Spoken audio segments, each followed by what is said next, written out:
በዛሬው ቪዲዮ እነዚህን 31 ሞልቷል ተመስገን የኔ ወዴኔ ፍቅር እግዚአብሔር የወደደውን አደረገ እግዚአብሔር ያጽናሽ እግዚአብሔር ያበርታችሁ ከነ ቤተሰቦች ብሏታል። ከጎኔ የምታዩት ወንድሜ ወይም ባለቤቴ ሳይሆን አባቴ ነው። ሰላም ወርቁ ደህና ነህ? በጣም ነው ማከብረ በጣም ነው ወደ እድሜ ከፍ እያለ ሲሄድ እየሟሸሽ ይሄዳል። ሲሟሸሽ አስነፋዋለሁ።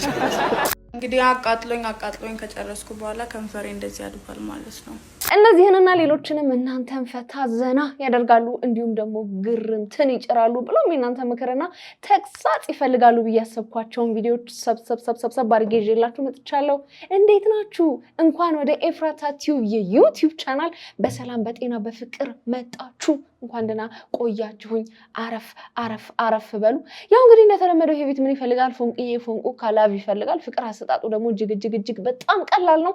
ሰብስክራይብ በምትል ቀለም ወንደል ለልጅ በተናጥ እሷን ነካ በማድረግ እንዲሁም ላይክ እና ሼር እያደረጋችሁ ሐሳብ አስተያየታችሁን ደግሞ በማድረግ ብሎም የሚለቃቸው ቪዲዮዎች በቶሎ እንዲደርሷችሁ የደወል ምልክቷን በመንካት ለዚህ ቤት ፎንቃ መለገስ ይቻላል ማለት ነው።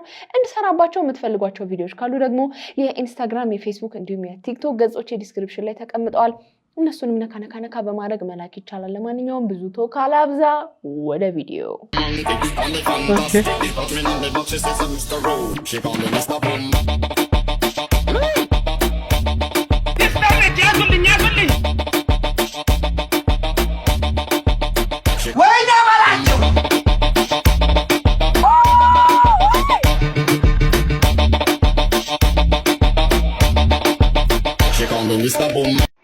ማትገመት አስተማሪ ጠዋት ተነስተህ ዱለትህን ምሳህን ምንቸት እራትህን አሳ እማዬን ማትገመት ገዛ ወር ስኮር ፉቲንግ ፍጫው ቀላል ሰው እንዳልመስልህ ይሄንን ጁስ ለመጠጣት ዋጋውን 10 ቦታ ጠይቄያለሁ። ማትገመት ሰው ሰላም ግጥም ያለኝ የግጥም ርዕስ ባለ ላይ አታፍጪ ይላል። አንቺ ምንድነው የምታዩ ባለን ጧት ማታ? አንቺማ ሐሳብሽ እኔ ተናድጄ እሱን እንድፈታ ከዛ ልትገቢ እኔ ስወጣ አንቺማ ሆነሽብናል ለፍቅራችን በጣም ትልቅ ጣጣ። አንቺ መላጣ ባልነቱ ለኔ ሆኖ ሳለ ምን ነው አይንሽ ግን በባለ ደረት ላይ ተሳለ። እባክሽ ጥንቃቄ አድርጊ አንቺ ምሳሌ። በነገራችን ላይ መላጣም ብሎ መሳደብ ያስከስሳል። መላጣም ከዚህ በኋላ መላጣ ብሎ መሳደብ ሴክሹዋል ሃራስመንት ነው። የመቀመጫችን ክራክ ቨርቲካል ነው አይደለ? ሆሪዞንታል ቢሆን አስበው ስትሩጥ ያጨበጭባል። ሄደ እና ወደ ጎን እንዴት የምልጥ አደረግነው ተቀምጬ ስነሳ ፕሊዝ ኢንሰርት ሂር እንግዲህ ላችሁም ከባልየው ጋር ተነጋግረንና ተመካክረን እቺን እህታችንን ጸበል እንውሰድ።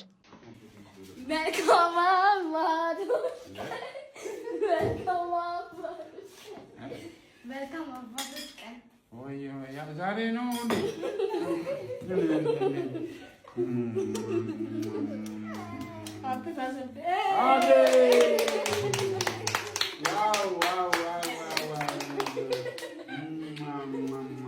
Thank you, ልጆች።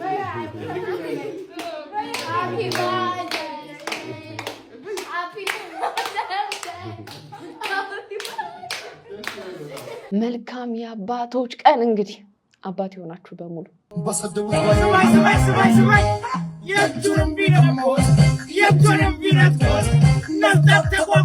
የጫካዋ ንግስት እየመጣች ነው። እንግዲህ ነቃ ደንገጥ በሉ። ሀዘን ላይ ያለን ሰው ሰርፕራይዝ ማድረግ አሁን አዲስ የመጣ ፋሽን ሆኗልና እስኪ አንድ ቪዲዮ እንመልከት። ከፍቅረኛ የተላከ እግዚአብሔር ያጽናሽ የሚል መልእክታችንን በቤቷ ተገኝተን አድርሰናል። መልእክታችንን አስተላልፈናል። የኔ ወዴኔ ፍቅር እግዚአብሔር የወደደውን አደረገ እግዚአብሔር ያጽናሽ እግዚአብሔር ያበርታችሁ ከነ ቤተሰቦች ብሏታል። ደንበኛችን ምርጫ ስላደረከን እናመሰግናለን።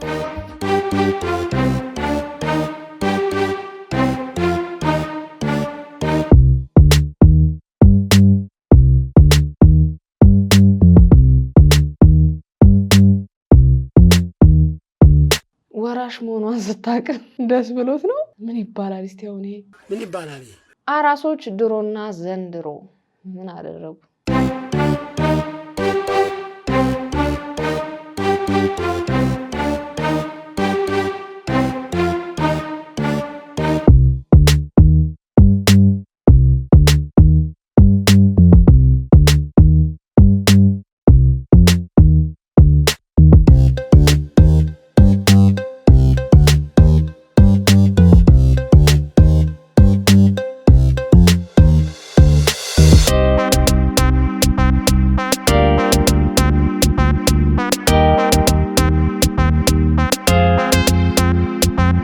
ሴጣኑ ስራውን አቆሞ ቲክቶክ ጀምሮ ነው አራሶች እንደዚህ እየሆነ ያሉት። ሰኒ ኧረ አንቺ ልጅ ነሽ እንዴ? በዚህ እድሜሽ ይሄንን ኦሎፖክ ምትመጪ? ልጅ አዋቂ አይልም ምንም ማለት አይደለም። ካማረኝ መብላት አለብኝ። ግን ለነገሩ ለጨጓራ ጥሩ ነው ሲሉ ሰምቻለሁ። አዎ ልክ ነህ። የታባቱ እያማራት ይሞታል እንዴ? ገና ለገና ለልጆች ነው የተሰራው ተብሎ መስከረም ራሱ እንዳንተ አይጠባም ሰናይት። ኧረ ጥቡ ማዘር ችግር የለውም። እንደምንም ሰኔ ላይ ደርሰናል። አይዞን ወገን፣ እውነት ነው እየገፋን። ይሄ ከጎኔ የምታዩት ወንድሜ ወይም ባለቤቴ ሳይሆን አባቴ ነው። በልጅነቱ ወልዶኝ ነው። ያልተኖረ ልጅነት ተደፍሮ ነው። ፍሪጅ ውስጥ ነበር እንዴ? እውነትም ነው ባለጌ ነበር ማለት ነው እንዴ? ኢቲን የቁራሌው መንፈስ ከአይሱዚ ሾፌርነት ወደ ኢቱ ስትዘዋወር እንደዚህ አይነት ቁራሌ ወደ ዲኮር ታሰራለ። ኧረ መድኃኒዓለም ምንድን ነው? አመል አይለቅም እኮ። ዋሻው እንዴ የመዝናኛ ፕሮግራም በአባይ ቲቪ ሲጀመር ከመስራቾቹ ተርታ የሚመደበው አሌክስ ታሞ አልጋ መያዙን እየተመለከትን ነው። በነገራችን ላይ ይህን ጽሑፍ ያገኘሁትኝ ድረገጽ ላይ መሆኑን መጥቀስ እፈልጋለሁኝ። ታዲያ የዋሻው እንዴ አባሎችን መጠየቅ የምፈልገው አንተ ትብስ የተባባሉለት ለመኝታ ካልሆነ በቀር ውሎና ምሽታቸው በያ የተባባሉ የግል መጠሪያ ስያሜን እስኪያበጁ የወዳጅነት ጥጋቸውን ያስመሰከሩበት የዋሻው እንዴ አዘጋጆች ከዕለታት በአንድ ቀን ላለመግባባት ተግባብተው እቃቃ ፈረሰ፣ ዳቦ ተቆረሰ ሆነና ነገሩ የወዳጅነት መረባቸው ተበጥሶ አሌክስ ከአባላቱ ራሱን ቀንሶ ወይም ደግሞ ቀንሰው ፕሮግራም አቅራቢነት ከራቀ ከወራት በኋላ በእጅጉ ታሞ አልጋ የያዘ ቢሆንም ከደጉ ጊዜ ይልቅ ክፉ ጊዜን የቆጠሩ በሚያስመስል መልኩ ፍልፍሉ በታመመ ጊዜ እኔ ልታመምልህ እኔ ልሙትልህ በሚያስመስል መልኩ በሁሉም አቅጣጫ ተረባርበው የአምላክ ምሕረቱ በእርሱ ላይ ተገልጾ ወደ ስራው ሲመለስ አንተ ትብስ ሲባባሉ የነበሩት የዋሻው እንዴ የፕሮግራም አዘጋጆች ኮሜዲያን አሌክስን እግዚአብሔር ይማረህ ለማለት ለምን ሰነፉ? አበባ ጉንጉን ለታይታ ለማስቀመጥ እና ከመሮጥ ይልቅ ደግ ጊዜን በማስታወስ ከመጠየቅ ጀምሮ ለሕክምናው ብትረባረቡስ ምን ነበረበት? ግን እናንተ ጸባችሁ የድንበር ይመስል በቅንድብ እየተያያችሁ ዛሬም በይቅር ባይነት ልባችሁን አልመክፈታችሁ ይገርማል። ዛሬም ግን አረፈደምና ልባችሁን ለይቅርታ ከፍታችሁ የትናንት መልካም ጊዜን በማስታወስ ከጎኑ በመሆን ጠላትን ኩምሽሽ በማድረግ ሰይጣንን ሀፍረት አከናንቡት ብሎ ጸሐፊው ሐሳቡን ይደመድማል። እንግዲህ በመሃላቸው ምን እንደተፈጠረ ባይታወቅም ያው ፍልፍሉ የታመመ ጊዜ በጣም ሲረባረቡለት ነበረ። እንግዲህ በኮሜዲያን አሌክሶ ጊዜ አልታዩም። ምናልባት ቪዲዮ ሳይቀርጹ ግን ሁሉም ሄደው ጠይቀውት ሊሆን ይችላል። እናውቅም ምን እንደተፈጠረ። እነሱም በዚህ ጉዳይ ምንም ያሉት ነገር የለም። ለምን ሃለው በዲማው ጎርጊስ ይቅር በለኝና እንበልፈን ደስ በገዛ ጋቶቼ ቁጥርና ካክቼ ይገው ገኛለው መንገድ ላይ ወጥቼ። እንግዲህ ወርቁ አይተነው አንዳንዱን የይቅርታ ቪዲዮ ሲያሰሩ፣ አንዳንዶችን ደግሞ እንደዚህ አድናቂዎት ነኝ ጋሼ ሲያስብሉ እናያለን። ወርቁ አይተነው ሰላም ወርቁ፣ ደህና ነህ? በጣም ነው ማከብርህ፣ በጣም ነው የምወድህ። ወንድሜ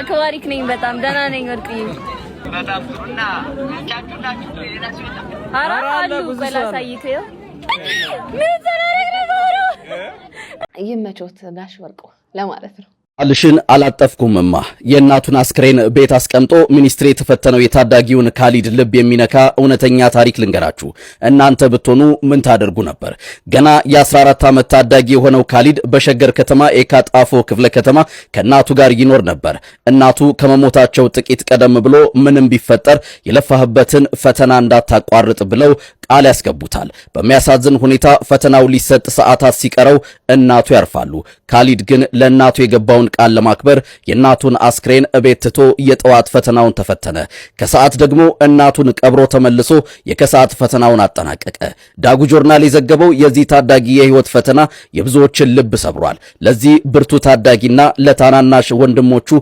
መጽናናትን ለእናቱ ፈጣሪ ረፍትን እንዲሰጥ እመኛለሁ በካሊድ ቦታ እናንተ ብትሆኑ ይጥንካሪ ይኖራችሁ ነበር አይኖረንም በስመ አብ ወልድ በጣም ጎበዝ እውነት መጽናናቱን ይስጥ ለእናትም ነፍሳቸውን ይማርልህ ለ10 ብር ብለው 8 ጥርስ ያውለቁ ግለሰብ ናቸው እኚህ ግለሰብ አቶ ቶርበን የተባሉ ግለሰብ ሲሆኑ ነዋሪነታቸው በአምቦ ከተማ ነው የ54 ዓመትም ጎልማሳ ናቸው ታዲያ በአንድ ቀን የሞባይል ካርድ ለመግዛት ጎረቤታቸው ወዳለው ሱቅ ያመራሉ በዚያ ቦታ ላይ እንግዲህ የጎረቤታቸው የ18 ዓመት ልጅ የሆነው ግለሰብ ቆሞ ነበረ የ10 ብር ካርድም ገዝተው ወደ ቤታቸው ከሄዱ በኋላ በድጋሚ ተመልሰው መተው የሸጥክልኝ ካርድ የተሞላ ካርድ ነው አይሰራም የሚል ጥያቄን ያነሳሉ ታዲያ ልጅም በምላሹ ሞልታችሁ መሄድ የነበረብህ እዚህ ነው እንጂ ከሄድኩ በኋላ ሞልታው ልጠየቅበት አይገባም የሚል ምላሽን ሲሰጥ ቆይ ጠብቀኝ እሰራልሃለሁ በማለት እንግዲህ ተመልሰው ይሄዳሉ ታዲያ ሰዎችን ይዘው መተው በድጋሚ ልጁ ጋር እጅግ በጣም ከፍተኛ ግርግር ሲፈጠር የልጁ አባት የሆኑት እንግዲህ ተጎጂ ግለሰብ ይሄን ግርግር ሲያዩ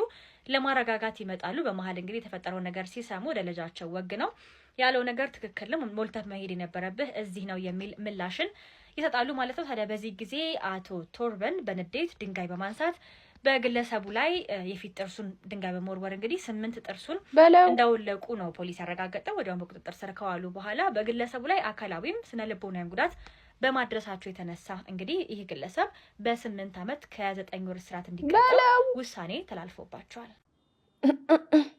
10 ብር ካርድ 8 ዓመት 8 ጥርስ ኧረ በስመ አብ ኧረ ሰሞኑን ጥርስ ማውለቅ እንደ ፋሽን ሆኗል ደግሞ ሌላም ጉድ ላሳያችሁ የፍቅር ጥያቄን አልተቀበለችኝም በማለት በድንጋይ 6 ጥርሷን ያወለቀው ግለሰብ በእስራት ተቀጣ በጅማ ዞን መንቶ ወረዳ ያቀረብኩልሽን የፍቅር ጥያቄ አልተቀበልሽኝም በማለት ጥርሷ ላይ ጉዳት ያደረሰው ግለሰብ በእስራት ተቀጥቷል የወረዳው አቃቢ ሕግ ጽሕፈት ቤት መግለጫ ተከሳሽ ተጁ አባዱራ የተባለው ግለሰብ የካቲት 23 ቀን 2018 ዓ.ም ከምሽት 3 ሰዓት ላይ የወንጀል ድርጊቱን ፈጽሟል ምን ይባላል ወደ ኋላ ተመለስሽ ታስቢያችን ብሩክታይስ ታስቢ ወጣትነቷን እቺን 16 ዓመት እና እዚህ ላይ ቆመሽ ስታስቢ ይጸጽተሻል ይሄን ማድረግ አልነበረብኝም የሚል ነገር አለ ኧረ ቀደም ብዬ ወጣ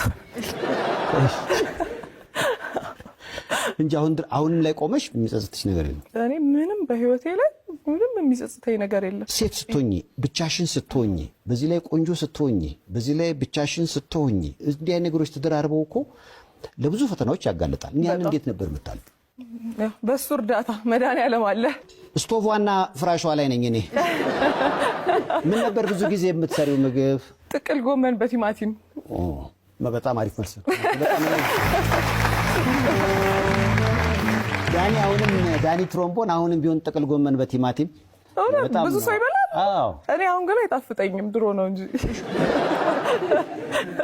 ምክንያቱም በበቂ ሁኔታ ጥቅል ጎመን በቲማቲም ስለበላሽ ማለት ነው እቺን መታከል ድስት ነበርችኝ እቺን እውነት ስለዚህ ጥቅል ጎመን በቲማቲም ሻት ነበራ የምታረገው አሁን አንዳንድ ፎቶዎች ሳይ እንግዲህ ልደትሽ ራሱ የሚከበረው ዱባይ ነው ሲሸልስ ነው ምናምን ብለሽኛልና ፈታና ለቀቅ ያሉ ነገሮችን ያያለው ስትለቂ ኢንስታግራም ላይ በእንደዚህ አይነት ፈታ ያለ የምቾት ህይወት ውስጥ ቁጭ ብለሽ የድሮዋን ብሩክታይት ታስታውሻታለሽ አላስታውሳትም ኧረ እንዴት ወደፊት ነው እኔ ወደ ኋላ የሚባል ነገር የለም ወደፊት ነው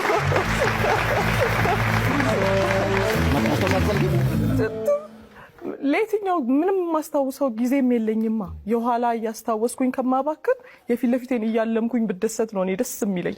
ይሄን ጥያቄ ያቀረብኩልሽ ተወዳጁ ተዋናይ ጥላሁን ዘውገ ቤቱ ጋብዞኝ ሲሄድ በግርግዳ ላይ በፍሬም ያረጀ ጃኬት ሰቅሏል እና ጥላሁን ለምንድን ነው ይሄን ያረጀ ጃኬት ግርግዳ ላይ ሰቀልከው ስለው ይገርማል አንዳንዴ ምግብ ይመጣልኛል አለና በልቼ ልሳደብ ይሄ ምንድነው የማይጣፍጥ ነገር ልልስል ቀና ስል አንቶሻ ያንን ያንበሶ ረሳው ያንን የችግር ጊዜ ረሳው ሲለኝ ወዲያው በቃ ይጣፍጣል ብዬ በላለው እንደዚህ አይነት ነገር ራስሽን አጀስት የምታርጊበት ነገር አለ? በፍጹም አለፈ ያኮ መንገድ ነው ያለፍክበትን መንገድ እንደውም ዞረ ማየት ያጋጫል። ዝም ብሎ መሄድ ነው ብዬ ነው እኔ ማስበው። አያገባኝም እኔ አያገባኝም። የመጣንበትን መንገድማ መርሳት ወይም መተው ልክ ነው ብዬ አላስብም። አላቅም እናንተን መጸጸት ነው ልክ ያለው መጸጸት በትላንት ስራችን መጸጸት ጤናማ አይደለም። የወደፊት የሚመጣልንን ራሱ እድል የማጣት ቻንሳችን የቀረበ ነው ይላሉ የአንዳንድ ባለሙያዎች ማለት ነው። አቤቱ መሰነስከው እኮ ይንቀት ያልፋል ሺኖ እንደሚያልፍ ያልፋል በደንብ እንደሚያልፍ በደንብ ነበር ማቀው። ከንፈሬ ጨቃጭቃቸዋል። ምን ሆነ ነው የሚሉት? ትንሽ አነሰ መሰለኝ። ተራሹ አይነት ነገር የሚመጣብሽ ብዙ ጊዜ ከንፈርሽ ላይ ነው። ከንፈሬ ላይ ነው ያ ከንፈሬ ላይ ጨቃጨቃሉ። እንዴት እንደሆነ አላውቅም። አንቺ ግን ምንም አይነት እስካሁን የለም፣ ግን ያው ለወደፊት አይቀራል ብለን ከዚህ በላይ ምን በቃ እኮ በተፈጥሮ የተሰራው ነው። ከተፈጠረ እንትን ይላል እድሜ ከፍ እያለ ሲሄድ እየሟሸሽ ይሄዳል። ሲሟሸሽ አስነፋዋለሁ። ኧረ ሴፉ ጨቃጨቁሻል። ጭቅጭቅ አለ። እንደዚህ አይነት ጭቅጭቅ እድገት ረስተውታል። እንዴት እንደሆነ አላውቅም። ባለበት እንግዲህ አንተን ያየሁት ኧረ እዚሁ ስጥት ታረገችው እኮ። እኔ ሐሜቱን እንዲህ ብዬ የሰው ስም አልጠራም፣ ግን በሐሜት ደረጃ ስምሽ ይነሳል ከትዳር ጋር በተገናኘ ከመውለድ ጋር በተገናኘ። በእርግጥም ብሩክታይት ያ የምትባለውን ነች ወይንስ በሬ ወለደ ነው? በሬ ወለደ ነው። በሬ ወለደ ነው። ያው ሰው የፈለገውን ነገር ነው ማውራት ይችላል አይደል? በሬ ወለደ ነው። ኬት ራሱ አምጥተው እንደሚያወሩት አላውቅም። ያው ብዙ ነገር ይባላል። ልክ አሁን እንደ ሰርጀሪው ማለት እኮ ነው።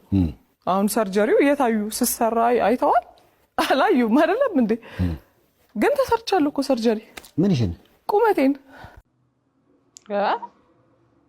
ማለት ለማሳጠር መሆን አለበት። ለማንኛውም ይመችሽ ብለናል። ሰላም የኢትዮጵያ ሕዝብ እባካችሁ ድምጽ ሁኑኝ እባካችሁ። አሁን ለህይወቴ እየፈራው ነው ይሄን የምናገረው።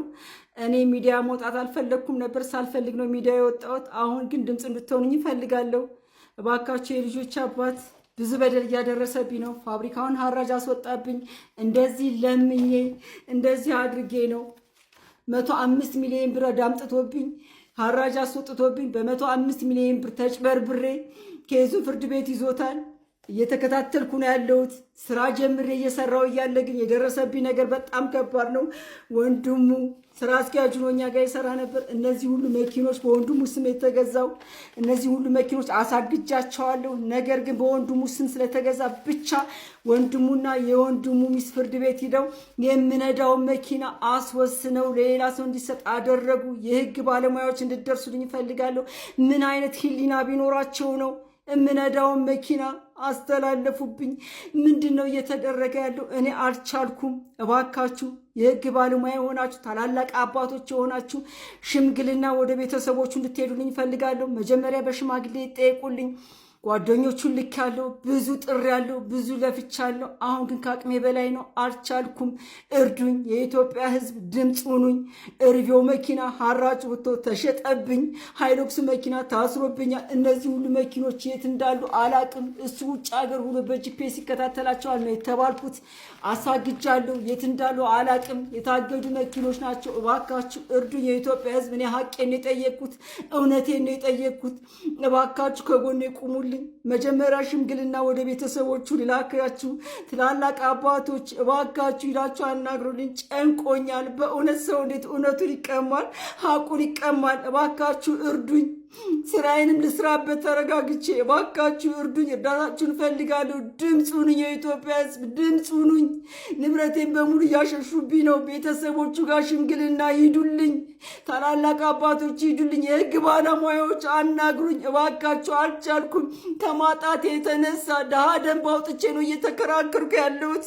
አሁን ግን በጣም ጨንቆኛል። ስራ ሲጀምር አላሰራሉኝ። 33 ሰራተኛ ነው እዛ ድርጅት ውስጥ የሚተዳደረው። እባካችሁ ሁላችንንም ነው አውጥቶ የጣሉን። እንድትረዱኝ እፈልጋለሁ። የኢትዮጵያ ሕዝብ እርዳታችሁን እፈልጋለሁ። ድምፅ ሁኑኝ። በዚህ ጉዳይ ላይ ማገዝ የምትችሉ አካላት ካላችሁ እንግዲህ አግዟት። እንግዲህ ተወዳጇ ሙዚቀኛ ቬሮኒካ አዳነ 31 ዓመት ያዝኩ የማይሆነው ሆነ የማይደፈረው ብላለች። ሃፒ በርዝዴይ ጀሚ 31 ሞልቷል። ተመስገን ተመስገን ተመስገን። ሲዝን 3 ሲገባ ትንሽ ያተሽናል መሰለኝ። እንግዲህ ስላልገባን አናውቀውም ስሜቱን። ለማንኛውም ግን ቬሮኒካ እንኳን ተወለድሽ። እንግዲህ አቃጥሎኝ ከጨረስኩ በኋላ ከንፈሬ እንደዚህ አድጓል ማለት ነው። የምን ሰርጀሪ አባቴ እዚህ ኑድልስ መብላት ነው። አድራይተነው እንነጋገርበታለን የከንፈርሽን ጉዳይ ሲተነፍስ ወይ እንደ ብርክቲ ሄደሽ ታስነፊው ከሆነ እናቅ። እድሜ ከፍ እያለ ሲሄድ እየሟሸሽ ይሄዳል። ሲሟሸሽ አስነፋዋለሁ። ጨርሻለሁ። የዛሬ ቪዲዮዎች እነዚህን ይመስሉ ነበረ። እንደወደዳችኋቸው ተስፋ አደርጋለሁ። በቀጣይ በሌላ ቆንጆ ቪዲዮዎች ከቻሳ በኮሮኮንቻሳ እልላችኋለሁ ማለት ነው። ታዲያ እንግዲህ እንደምታውቀው ይሄ ቤት ምን ይፈልጋል? ፎንቅዬ ፎንቁ ካላብ ይፈልጋል። ፍቅር አሰጣጡ ደግሞ እጅግ በጣም ቀላል ነው። ሰብስክራይብ የምትል ቀለም ሞንደልደል ያለች በተናለች እሷን ነካ በማድረግ እንዲሁም ላይክ እና ሼር እያደረጋችሁ ሀሳብ አስተያየታችሁን ደግሞ ጻፍ በማድረግ ብሎም የምለቃቸው ቪዲዮዎች በቶሎ እንዲደርሷችሁ የደወል ምልክቷን በመጫን ለዚህ ቤት ፎንቃ መለገስ ይቻላል ማለት ነው። እንድሰራባቸው የምትፈልጓቸው ቪዲዮዎች ካሉ ደግሞ የኢንስታግራም፣ የፌስቡክ እንዲሁም የቲክቶክ ገጾች የዲስክሪፕሽን ላይ ተቀምጠዋል። እነሱንም ነካ በማድረግ መላክ ይቻላል። ለማንኛውም የዛሬን አበቃው። ይመቻችሁ ባይ